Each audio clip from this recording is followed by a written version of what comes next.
You basically, how do I say it, gave us a touch of the iceberg. Yes. And now you're here in person, here to tell us, how is it going so far for the SSB? What is the feedback so far? Anything interesting that you feel the public ought to know? But first, tell the public basically why you're here. Okay. Well, for a while, Social Security, exactly about 20 years or so, we've been speaking about Social Security reform. Every now and again, we would speak about, changes to Social Security, but it has been 20 years since we've actually implemented those changes.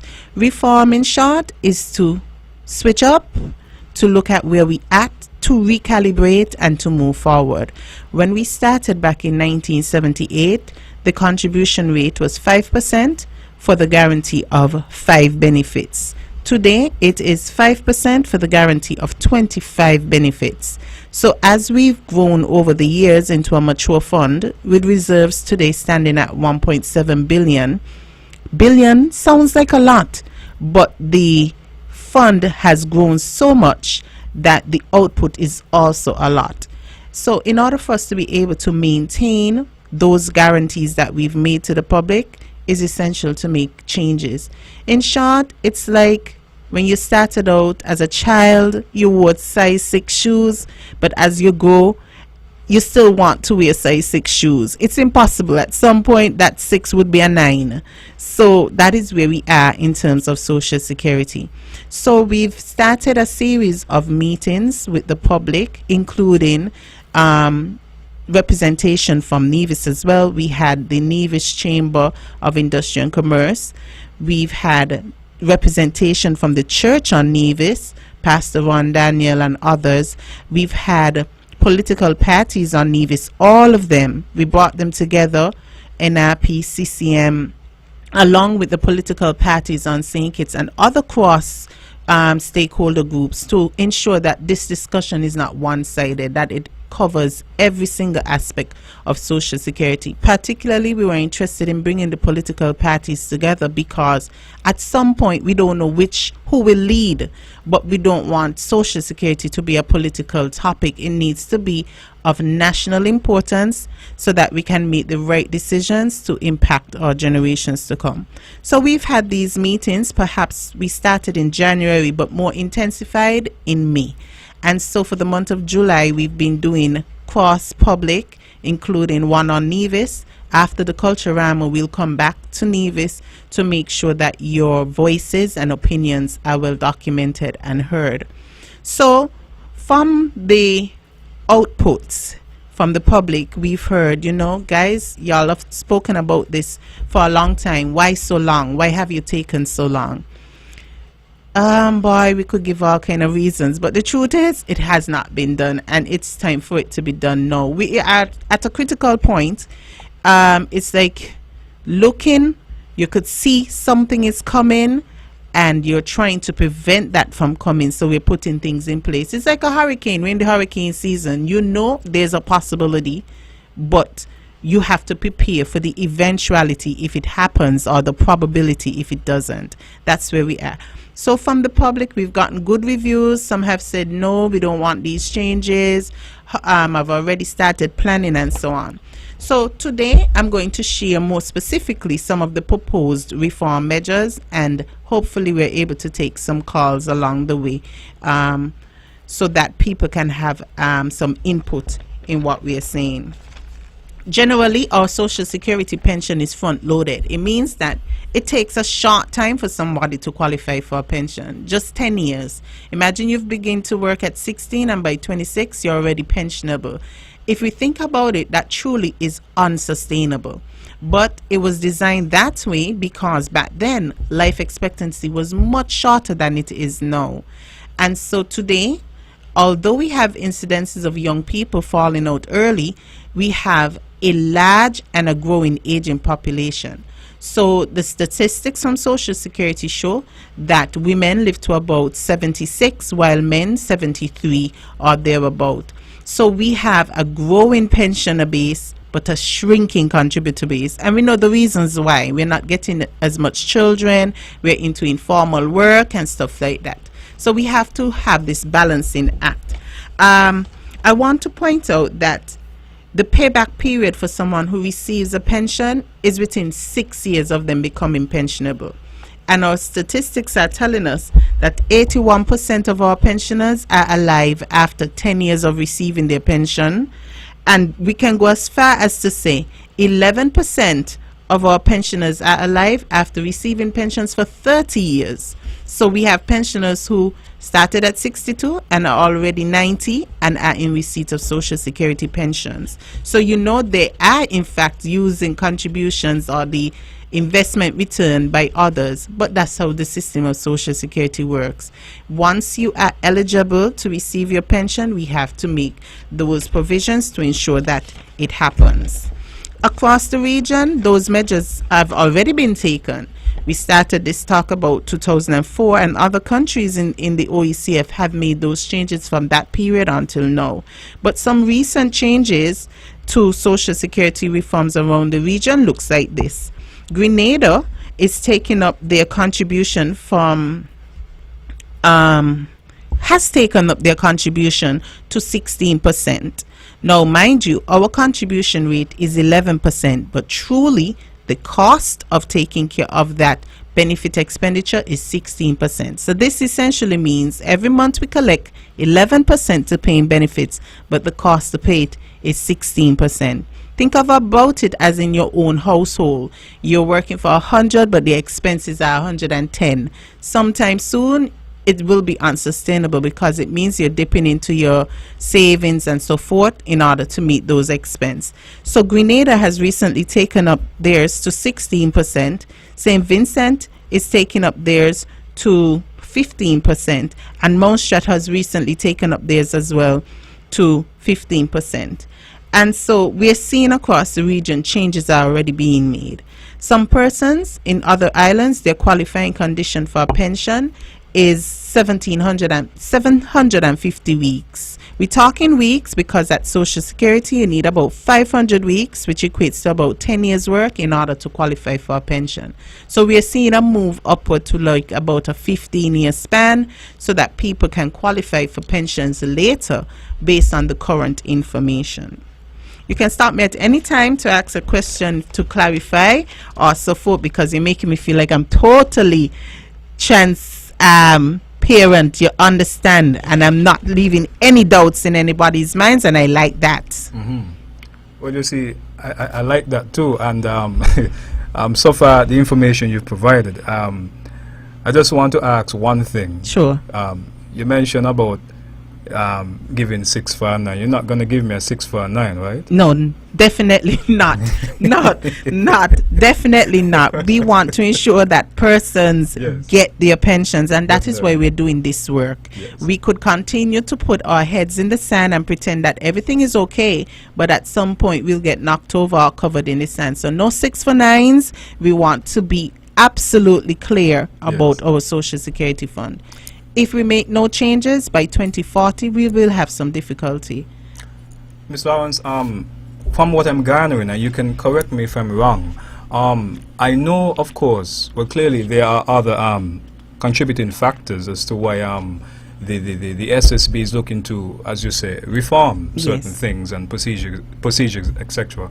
But is it safe to say that based on what you've presented pertaining to other Caribbean islands, is that a contributing factor as well? Because you mentioned about other countries increasing a certain amount to a certain amount and so on. So is that also a contributing factor? Not particularly, because the demographics of each state is different. Like, for example, Barbados, their contribution rate is 20%, but they also have a longer life expectancy. People live longer than 76 in Barbados. And so each island has a different set of contributing factors that help them determine what their formula of Social Security is. But there is some impact because we have a CARICOM reciprocal agreement, and where a person in St. Kitts qualifies for a pension and perhaps may qualify for a pension in Barbados, we have to work together.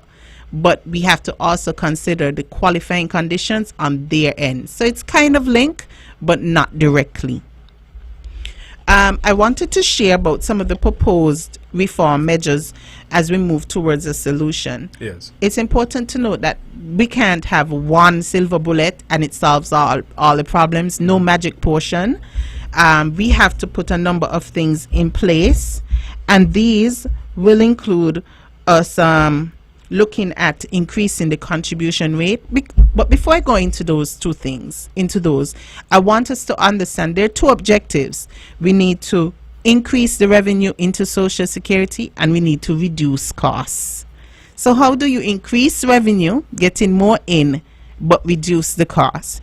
Now, Social Security is a tough balancing act, but I'm excited that we've been able to do this work diligently and effortlessly with great administration built into our legislation. So the forefathers, Robert Llewellyn Bradshaw, E. St. John Payne, Clarence Fitzroy Bryant, and others, Ivor Stevens and others, who worked towards making sure that Social Security is solid.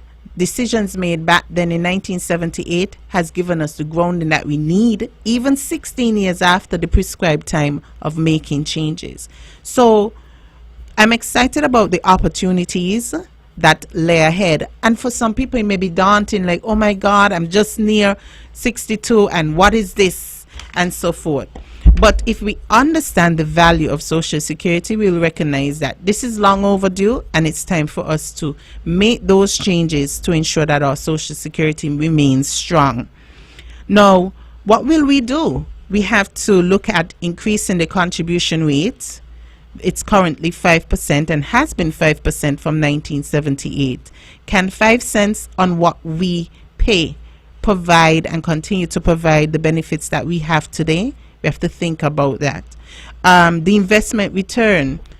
Currently, our Social Security fund, by law, is allowed to invest only 10% of our portfolio overseas. So what can we do to enhance or to have increased returns on investments?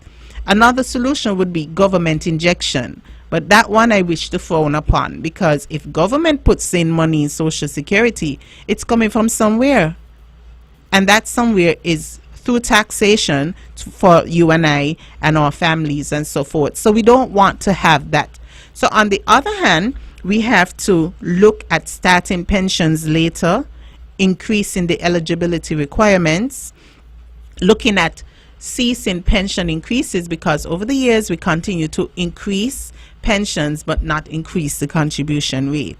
And those are the major reform methods that would be considered. Ms. Lawrence, Yes. before you continue, so basically, for the record and for those that have just joined us also, it's not a matter of where Social Security is looking to change everything pertaining to, it's certain payments and so on. It's just certain aspects of it, correct? Yes, that is true. But we're doing a holistic approach. Before we touch external things that you and I will feel as contributors to Social Security, we have to put things in place in-house. Yes. So we are transforming our IT services, we're transforming our human resources, building out the right staff in the right places to ensure that the transition is smooth. So it is a holistic change, but it's not like we're going to flip the whole system of Right. Social Security and you wake up and it's a totally different dynamic. Yes. We have to put things in place internally so that it can be felt, the impact of what we do can be felt through the reform measures that we take. So we've coined a term the last year for our 45th anniversary, and it is truly reflective of where we are at work. Transform, reform, thrive. Fix those things internally, transform them, bring them into current happenings. We want to make sure that we put the power of compliance in the hands of every contributor. You know, all of us have cell phones. It would be great if you could take up your phone and just like how you log into your national or BON account, you can see what's going on with your Social Security. That too will help us in terms of compliance. You're able to see, well, boss man, I know you're taking out the money, but may seeing it going down social. What's happening here? So it helps us to police the fund. It also helps that people are able to access questions directly through social media, through the app. it helps to bring that connectivity that people desire for Social Security. So we are transforming the internal systems to build out external packages that people can have and feel, so that our reform can be solid. So in short, is a whole fix, but it won't present a totally different looking and feeling Social Security.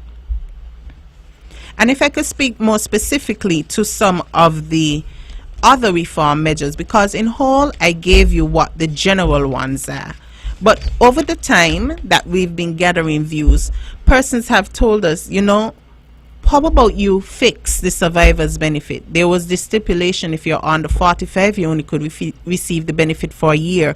Even if you just have a newborn baby, you only to receive the benefit for the year.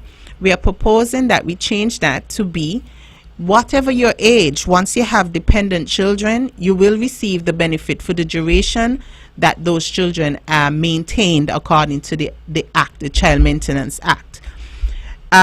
We also had something like partial invalidity. Well, we have invalidity. In invalidity, if you have a loss of faculty and you have your Social Security benefit, it's all or none. You may lose your hand, but you can go back to work as a telephone operator. Social Security currently said, no, stay home and deal with your hand, right? The change proposed is, okay, you've lost your hand, but you can use the phone. You can receive your benefit and still make your earnings, so that eventually you can have a higher benefit. There's also the introduction of unemployment benefit, and we've seen the benefit of this during COVID. When the place was shut down, no money was coming in. Social Security had what we call a COVID relief fund. We have already the mechanisms in place to put forward an unemployment benefit. Recently, there was a fire at Four Seasons. The gym was closed down. Some people were home. This benefit would have kicked in, and those people would receive a part of their wages until they're able to return to work. And so we're also considering maternity benefit duration. Currently, it's 13 weeks. The idea is to add an additional week so that women can be home with their children for at least 1 week more, which helps in the healing and the rehabilitation as you head back out to work. And on the heels of that is paternity. Many men have been saying, you know, what about me getting some time home too? You know, I was about to ask that too, Abby. I believe it's time for it's that. It's up for consideration.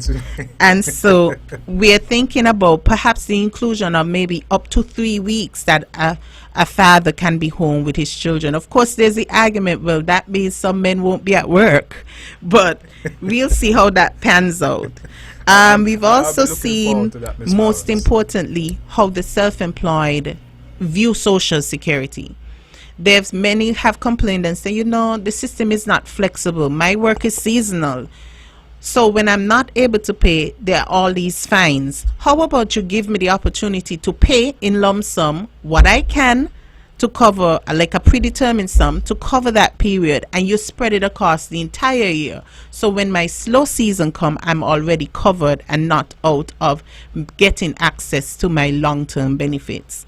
And these, along with some others, will provide an opportunity for us to carry our fund forward. We're looking that these metrics would give us maybe in the next 20 years, so that we don't have to come back here again. And most importantly, we're looking about putting some automatic triggers in the legislation, so that when we start to go off the path that we've said will best serve Social Security, we're able to do that without having to go to the government for them to make a submission and say, okay, you can change Social Security. So that's the reform measures in short. Well, Ms. Lawrence, you said short. Short. By the way, two things I just want to point out. This is kind of off topic. Your smile made me smile, and so you say short, you know. But you've given quite a mouthful to consider, Ms. Lawrence. You know, and all that you provided is very important. You know, and I like how you kept, well, not directly at times, but sort of indirectly. It's not a matter of where the Social Security Board is trying to, so to speak, make sure people don't get their money. No, You know, that is not the idea at all. And when I say you, I'm talking about the SSB. Sure. You're thinking about the longevity of the program. Correct. Because you've mentioned from the outset and last week too that based on the actuary's report, by 2040, you know, if you don't do certain things, just putting it in a context, we could, the listening public can understand that this is what's going to happen. Yes. And you know, it's clear to me that, I mean, the SSB is forward thinking, and it's important because, I mean, let's face it, we don't know how long we'll be here for. No. You know, there could be other factors that may come into play. However, and you've mentioned it, of course, that the fund must continue. It has to continue. And so I just want to put in a plug as well to make sure, please, Miss Lawrence, consider the paternity leave, please. You see my face now? Yeah. Of course, it's up for consideration. Definitely, man, definitely. It's up for consideration. But Miss Lawrence, I know what I've garnered so far too is that you would have had town hall meetings. Yes. You know, how are those going? And what is the general, I don't want to say consensus, but the general feedback from what you're getting from the public? What is up for due consideration, considering the feedback and so on? I mean, you would have mentioned to some extent a little bit, but could you just, you know, divulge into that for the public? Okay, certainly. So we've had a series of meetings, but one that sticks out is one that we recently had in Nevis, where the proposal was made as we look to diversifying our investment portfolio. How about some public-private partnerships that we can put people to work, so we have major investments, put people to work, have return on investments, and that these sorts of capital projects would be owned by the people, so we'll generate work for the economy. So when we do that, it's a win-win. You have people working, people contributing to the fund, and so that was a good consideration. Specifically, someone in that meeting said, how about Social Security considers partnership with Nevlec for geothermal? So we may not have been thinking along those lines, but the sort of feedback we've been getting from the public has been really insightful and worth us considering certain approaches. So the numbers, in terms of numbers, have been low, but the insights have been rich. So we welcome persons to the town hall meetings, but if you can reach us that way, you can always call us, share your feedback and so on. Gary and his team at Nevis office will be happy to get your insights on what you think would be good for Social Security's continuity. In terms of the age, persons are saying, okay, I was already planning to be out by 62. What happens to me? Are you going to change from 62 to 65 or 66, 67 overnight?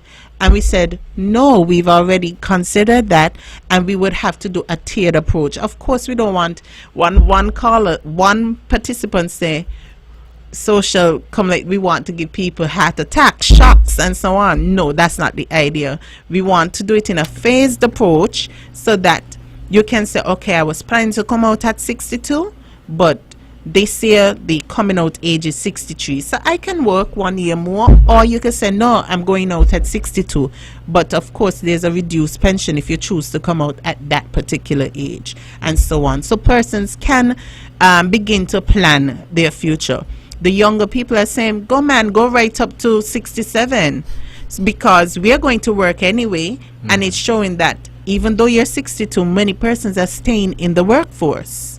Yes, that is true. That's so true, we've had up and in the middle about where we should go, but generally the consensus is, you know, this is long overdue. You've spoken about this 20 years ago. I was a junior staff at Social Security when I began this work.